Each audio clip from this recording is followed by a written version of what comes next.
क्या हो अगर मैं कहूँ superhit web series stranger things एक असली सरकारी प्रोजेक्ट से प्रेरित है।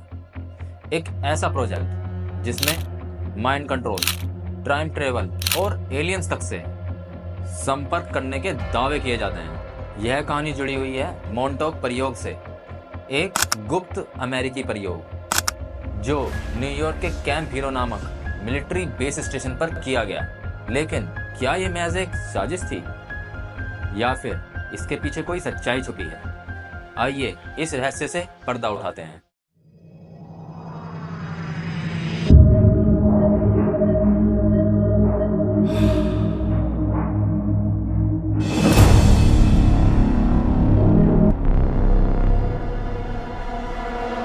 इस कहानी की शुरुआत होती है 1943 के फिलाडेल्फिया एक्सपेरिमेंट से।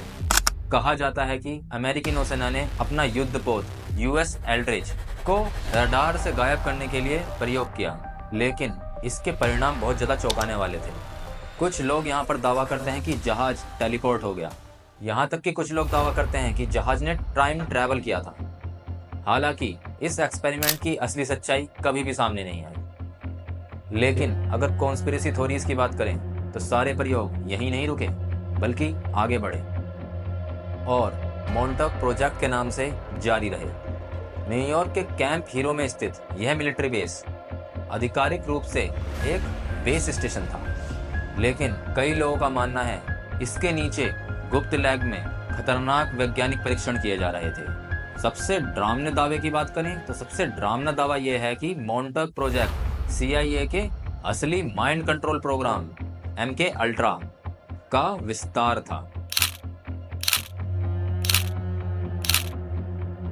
ऐसा कहा जाता है कि इसमें कई बच्चों को अगवा कर उनको मानसिक यातनाएं, सम्मोहन और दवाओं का प्रयोग कर उन पर प्रयोग किए जाते थे। इसी के संदर्भ में एक नाम आता है निकोलस प्रेस्टन।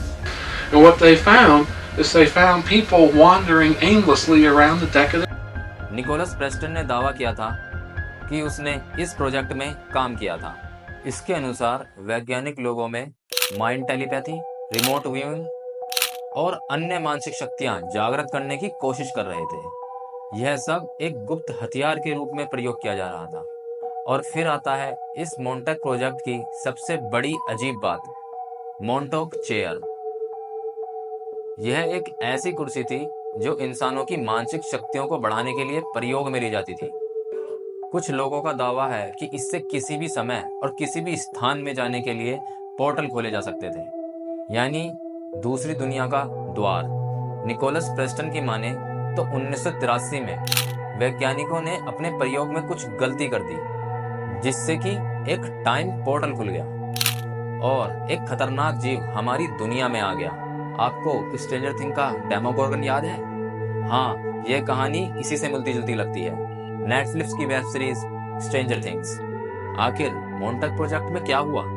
कहा जाता है कि यह प्रोजेक्ट 1983 के एक बड़े हादसे के बाद बंद कर दिया गया। सारी सुरंगों को सील कर दिया गया और सारे रिकॉर्ड्स नष्ट कर दिए गए। आज कैंप हीरो एक पब्लिक स्टेट पार्क बन चुका है, लेकिन कुछ लोगों का मानना है कि आज भी इसके नीचे कुछ गुप्त सुरंगें और प्रयोगशालाएं मौजूद हैं। तो क्या मोंटोक प्रोजेक्ट असलियत था या फिर सिर्फ एक मनगढ़ंत कहानी?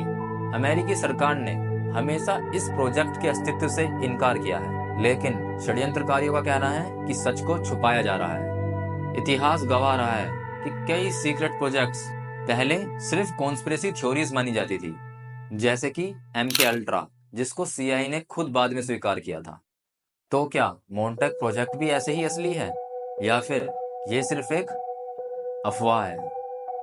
आपका क्या मानना है कि मोंटोक प्रोजेक्ट एक असली घटना है या फिर ये सिर्फ एक मनगढ़ंत कहानी है? अपनी राय हमें कमेंट्स में बताएं। और अगर आपको हमारी ये कहानी पसंद आई तो हमारे चैनल को लाइक, सब्सक्राइब और शेयर करना ना भूलें। ऐसे ही रोमांचक रहस्यों के लिए हमसे जुड़े रहें। मिलते हैं अगले वीडियो में, लेकिन तब तक के लिए सतर्क रहें और हर तरीके की चीज़ों पर सवाल उठाते रहें। बहुत बहुत धन्यवाद।